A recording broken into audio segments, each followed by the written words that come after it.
바보라고 하는 말이 있죠. 뭐 땡치리, 영구, 맹구 이렇게도 쓰여집니다만 좀 부족하거나 정상적인 판단을 하지 못하는 사람들을 일컬어서 얕잡아서 그렇게 말을 하기도 합니다만 어떤 경우는 누군가를 욕할 때 비난하는 의미로 그렇게 사용하기도 합니다.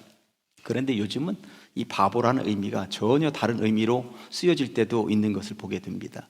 TV에서 연예인들이 나왔는데 아우 저 양반은 딸 바보야 라고 그럽니다. 딸을 얼마나 끔찍이 사랑하는지 모르겠다는 이야기인데 바보라는 소리를 들었는데 어느 누구도 화를 내지 않습니다. 그게 때로는 긍정적으로도 사용되어지는 것이구나 하는 것을 알게 됩니다. 바보라는 의미가 다른 경우에도 사용되어지는 것을 볼 수가 있습니다. 아이폰을 만들어서 일약 세계적인 스타가 되었던 스티브 잡스는 2005년도 스탠포드 대학교 졸업식 축사에서 이런 말을 남겼습니다. Stay hungry, stay foolish. 배고프게 갈망하고 바보처럼 우직하게 살아라, 이런 말을 남긴 것이죠. 잡스가 배고프게 살아라 했으니 우리 보고 거지처럼 살란 말이었을까요? 잡스가 바보처럼 살아라 했으니 우리 보고 바보 멍청이처럼 살란 말이었을까요? 그런데 그 대학교에서 졸업 축사를 듣는 젊은이들 가운데 배고프게 살아라, 바보처럼 살아라 이런 소리를 듣고도 어느 누구도 화를 내지 않았다라고 하는 것입니다. 그 속에 어떤 의미가 담겨 있는지 그들은 알고 있었기 때문에 그렇습니다. 아무튼 뭔가 갈망하고 뭔가 우직하게 한번 걸어가다 보면 이를 이룰 수 있는 것이다, 그런 바보가 되어라, 이런 이야기를 했기 때문에 그렇습니다. 오늘 본문을 보면 바보처럼 살라는 의미가 담겨져 있습니다. 왜 그런가? 이 본문을 좀 더 쉽게 번역한 공동 번역으로 제가 읽어드려 보겠습니다. 야훼여, 내 마음은 교만하지 않으며 내 눈 높은 데를 보지 않사옵니다. 나 거청한 길을 쫓지 아니하고 주제넘게 놀라운 일을 꿈꾸지도 않사옵니다. 차라리 내 마음 차분히 가라앉혀 젖떨어진 어린아기 어미 품에 안긴 듯이 내 마음 평온합니다. 이스라엘아, 이제부터 영원토록 내 희망을 야훼께 두어라. 우리가 읽은 성경 말씀도 참 은혜롭습니다만 공동 번역으로 읽어보니까 굉장히 마음에 확 와닿는 것이 있고 더 쉽게 번역이 된 것을 볼 수가 있습니다. 이 말씀이 어떻게 바보처럼 살라는 말씀인가, 이제부터 풀어가 보도록 하시겠습니다. 세 주제로 말씀을 봤습니다. 첫째, 교만은 버리고. 저는 개인적으로 성경의 인물 가운데 롤 모델 하나를 꼽으라면 요셉을 꼽습니다. 제 인생의 롤 모델은 요셉입니다. 한때 요셉은 교만 덩어리였습니다. 아버지 야곱은 요셉만 애지중지 길러냈죠. 아버지 야곱에게 있어서는 10명의 형들보다도 그 11번째로 태어난 요셉이 더 소중했습니다. 왜 그랬는고 하니 야곱에게는 4명의 부인이 있었는데 가장 사랑한 부인이 라헬이었습니다. 그런데 라헬은 앞에 10명의 아이들이 다른 부인을 통해서 태어날 동안 전혀 한 명의 아이도 낳지 못하고 있다가 11명의 아이를 낳았으니 가장 사랑하는 부인을 통해서 태어난 아이이고, 그리고 자기의 늙음막에 얻은 아들이다 보니까 다른 어떤 아들보다도 정말 예쁘게 사랑스럽게 그를 길러냈던 것이 사실이죠. 다른 형제들은 다 들판으로 내보내서 양을 치도록 했지만 요셉의 손에는 지팡이 하나를 주지 않았습니다. 보통의 목동들이 입는 통으로 짠, 그래서 무릎 위에까지 올라오는 그런 옷을 다른 형제들에게는 다 입혔습니다만 이 요셉에게는 채색옷이라고 해서 발목까지 내려오는 전혀 일하기에는 거추장스러운 그런 옷을 입혔던 것입니다. 아무튼 요셉, 너는 일하지 마라, 그랬던 것입니다. 더군다나 그런 요셉이 꿈을 꿉니다. 형들의 곡식단이 내 곡식단에게 절하더이다, 해와 달과 별들이 나에게 절하더이다 하는 꿈이었습니다. 그러니 요셉의 어린 시절은 기고만장할 수밖에 없었겠구나. 그렇게도 기고만장했던 요셉을 하나님께서는 그대로 사용하실 의향이 전혀 없으셨죠. 사용하시기 전에 하나님께서는 그의 교만을 꺾어 놓기를 원하셨다 하는 것입니다. 요셉이 교만을 버리고 하나님으로부터 쓰임받기까지 무려 13년의 시간이 흐릅니다. 이 기간 동안 요셉은 철저하게 내팽개 처짐을 당하는 것이죠. 형들에 의해서 인신매매로 팔려나갑니다. 남의 집에서 오랜 기간 종살이를 합니다. 억울하게 강간 미수범으로 몰려서 옥살이를 하기도 합니다. 사람들에 의해서 철저하게 그 감옥에서 잊혀진 존재가 되기도 하는 것입니다. 이러한 일들 가운데 한 가지만이라도 우리에게 들이닥치면 이게 만만치 않았을 것입니다. 그런데 그는 견뎌냅니다. 그 기간은 그가 교만을 버리는 기간이 아니었겠는가 하는 생각이 드는 것이죠. 그러면서 그 기간에 진행되어지는 요셉의 인생을 하나하나 살펴보면 참 한편으로 이상하다 하는 생각이 듭니다. 이 바보 멍청이가 아니고서야 저 기간을 어떻게 저렇게 견뎌내고 이겨냈을까 하는 생각이 들기 때문에 그런 것이죠. 종살이를 하면서도 그는 바보처럼 살았습니다. 묵묵하게 최선을 다해서 성실했기 때문에 그렇습니다. 옥살이를 하면서도 그는 바보처럼 살았습니다. 묵묵하게 최선을 다해 성실했기 때문에 그렇습니다. 그러고 보니 바보라는 말의 다른 의미는 성실이 아니겠는가? 그냥 묵묵하게 묵직하게 자기에게 주어진 그 역할에 최선을 다하면서 걸어가는 것, 그런 것이구나. 사실 그가 꾸었던 꿈들의 최종 목적지가 애굽에서 총리가 된다라고 하는 사실을 전혀 몰랐습니다. 좋은 꿈인 것 같긴 하지만, 이 꿈을 향해서 한 걸음 한 걸음 걸어가긴 하지만 그게 애굽의 총리라고 하는 사실을 0.1%도 그는 알아차리지 못하고 있었다라고 하는 것입니다. 다만 그는 성실할 뿐이었습니다. 주어진 현장에서 종살이면 종살이에서 성실했고, 옥에 갇혀 있으면 옥에 갇혀 있는 현장에서 성실했을 뿐이었습니다. 아무쪼록 이 기간은 요셉의 교만을 꺾어 놓는 기간이었다고 하는 것이죠. 이런 방식으로 하나님께서는 한없이 기고만장할 수밖에 없었던 요셉을 꺾어 놓으셨던 것이고, 그리고 때가 되자 애굽의 총리가 되었다고 성경은 말씀하고 있습니다. 저는 개인적으로 요 가까이 2002년도에 용전동에 교회 개척을 했습니다. 개척을 하면서 얼마나 저는 간절하게 기도했는지 모릅니다. 어떤 목사가 되어야 될까? 어떤 목회 방식을 취해야 될 것인가? 설교는 어떻게 하고 어떤 프로그램을 통하여서 사람들을 모으고 또 그렇게 교회를 세워갈 것인가? 그렇게 물을 때 제 눈에 다가온 말씀이 오늘 본문 시편 131편이었습니다. 그때 얼마나 제 가슴을 두둥하고 이 말씀이 울렸는지 모릅니다. 특별히 오늘 읽었었던 본문 1절 말씀을 제가 공동번역으로 읽었을 때 저에게 던져주는 메시지가 굉장히 컸습니다. 공동번역으로 다시 한 번 더 읽어드려 볼까요? 야훼여, 내 마음은 교만하지 않으며 내 눈 높은 데를 보지 않사옵니다. 나 거창한 길을 쫓지 아니하고 주제넘게 놀라운 일을 꿈꾸지도 않사옵니다. 개척을 앞두고 있는 목사에게 이런 메시지가 주어졌다라고 하는 것, 무슨 말씀일까요? 목회하면서 너무 교만하지도 말고, 너무 높은 데를 쳐다보지도 말고, 너무 거창한 길을 따를 것도 아니며 주제넘게 못 오를 나무를 오르려 하지도 말라고 주시는 메시지였습니다. 사실 왜 나에게 이런 말씀을 그때 주셨는가 가만히 생각을 해보았더니, 저에게는 절친 목사가 한 명 있는데 저보다 꼬박 1년 전에 가양동에 개척을 했어요. 저는 그 개척 예배에 참여를 하게 되었죠.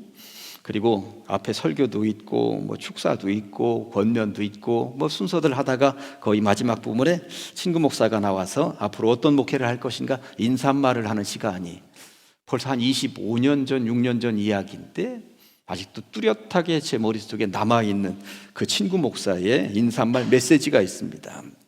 이런 내용이었습니다. 저는 오늘 개척을 하면서 너무 욕심을 부리지 않겠습니다. 다만 한 달에 한 명씩만 전도하겠습니다.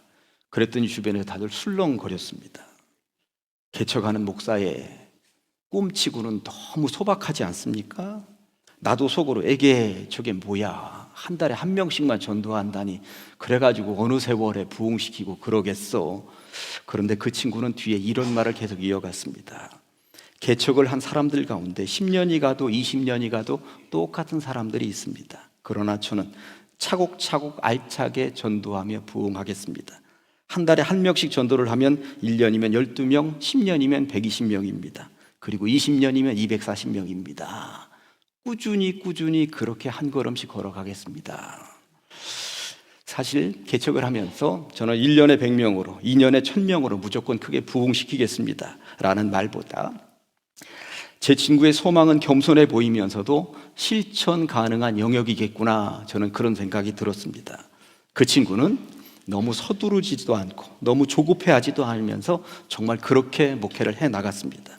그리고 그 교회는 1년 만에 크게 부흥을 하지는 않았지만 정말 그 친구의 말처럼 꾸준하게 부흥하는 교회가 되었다고 하는 것입니다. 우리는 현재 건축 중입니다.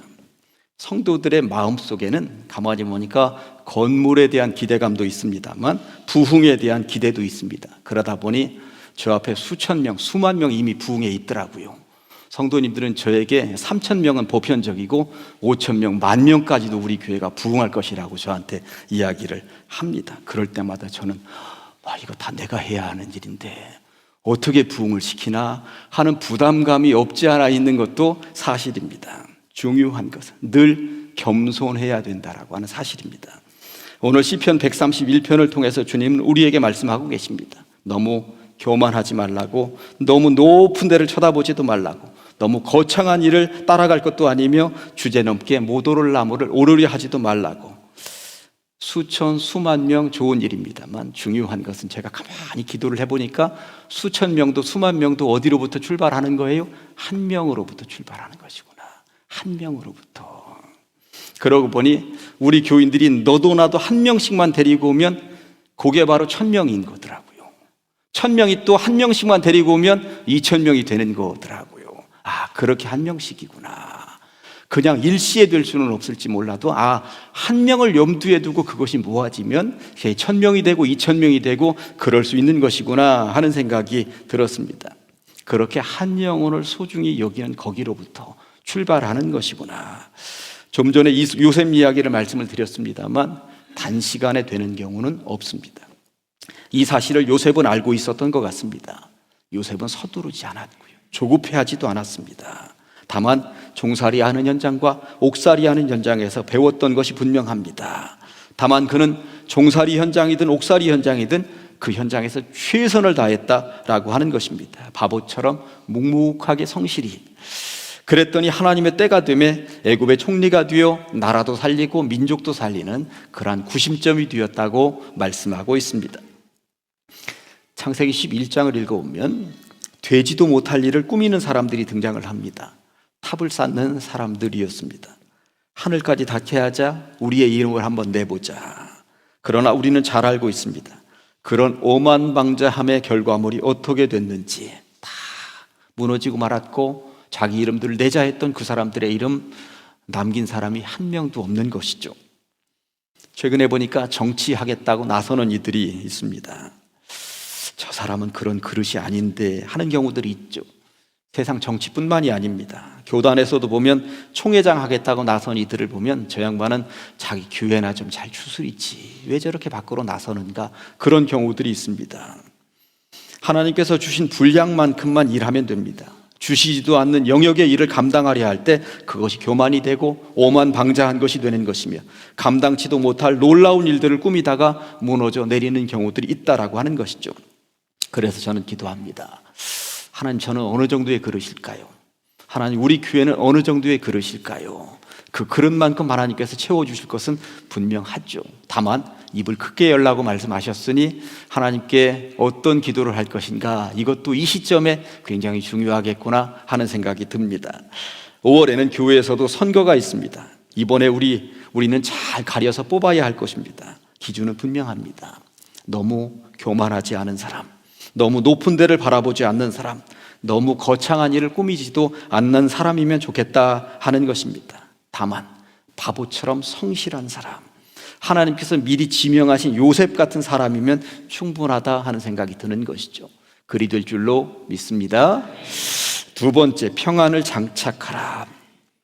창세기를 읽어보면 50장으로 되어져 있는데 주인공이 아브라함, 이삭, 야곱, 요셉으로 되어져 있습니다. 이런 믿음의 조상들에 대한 이야기 가운데 가장 적은 분량을 차지하는 인물은 이삭입니다. 아브라함의 아들 이삭은 창세기 26장 한 장만 해서 주인공으로 등장을 할 뿐입니다. 창세기 26장의 이삭을 묵상해 보면 아직 그 땅에서 땅 한 평도 얻지를 못하고 떠돌이 신세, 이방인 신세를 못 면하고 있었습니다. 그러다가 남의 땅을 좀 빌렸던가 봅니다. 돌짝밭 계속 일구면서 최선을 다했습니다. 그리고 열심히 농사를 지었는데 이게 웬일입니까? 평소보다 100배의 수확을 거두었다는 것입니다. 이 부분에 대해서 창세기 26장 12절과 13절을 보았더니 이삭이 그 땅에서 농사하여 그 해에 100배나 얻었고 여호와께서 복을 주심으로 그 사람이 창대하고 왕성하여 마침내 거부가 되어. 그러나 이런 좋은 일에는 언제든 화가 미치게 마련입니다. 온통 이방인들이 살고 있는 그 땅에서 거부가 되었다 하니 그 지역 사람들이 내버려 두지를 않는 것입니다. 너 나가라. 어떤 방식으로 쫓겨납니까? 이삭이 살고 있는 거주지에 우물들을 와서 다 메꿔버립니다. 그 당시에 우물을 메꾼다고 하는 것은 너 죽어라, 너 나가라, 이 말이었습니다. 그러니 어쩌겠습니까? 떠나야죠. 창세기는 이때 이삭이 어떻게 대처해 나갔는지 이렇게 말씀합니다. 창세기 26장 18절 보았더니 그 아버지 아브라함 때에 팠던 우물들을 다시 팠으니, 다시 우물을 파는 이삭을 상상해 보시기 바랍니다. 이게 생각해 보면 얼마나 화가 나는 일입니까?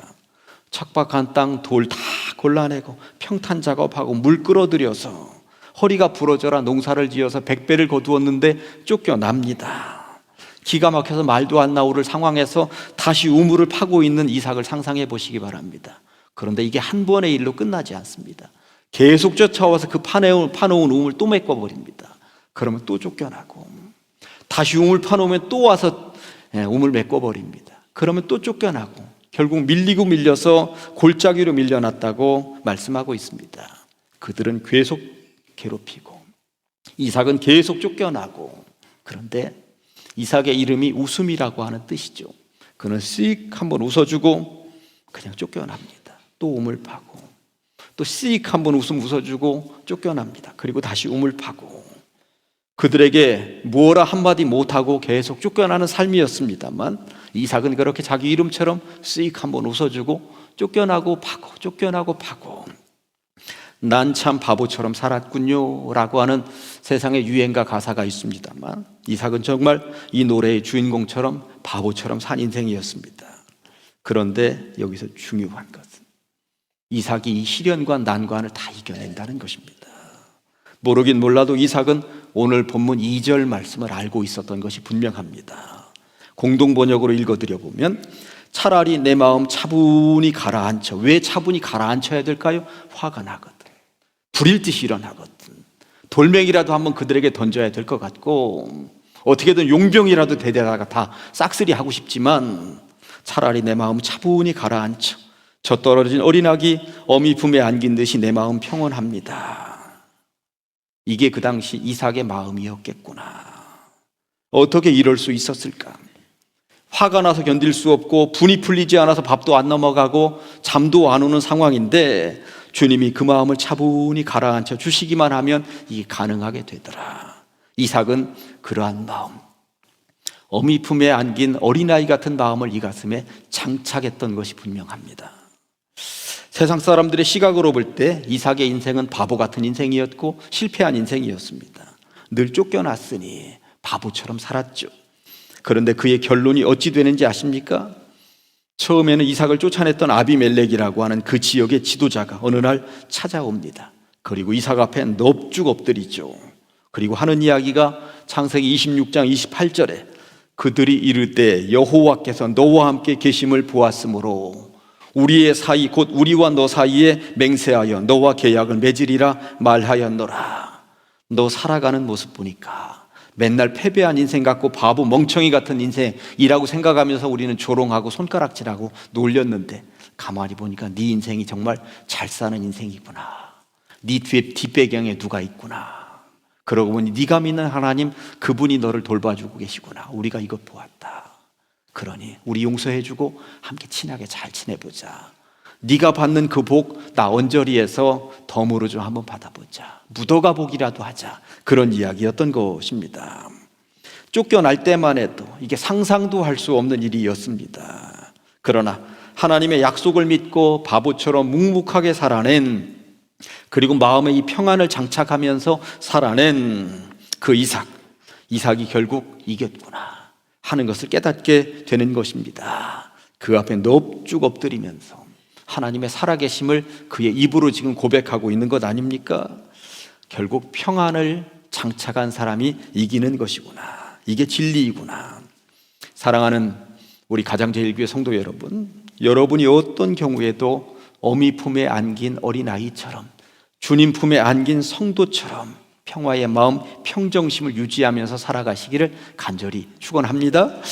아무리 화가 나고 분이 풀리지 않는 일이 있다 하더라도 평정심을 유지하는 것, 늘 평화롭게 살아가는 것, 이삭 같은 사람, 이런 사람들이 우리에게는 필요한 것이죠.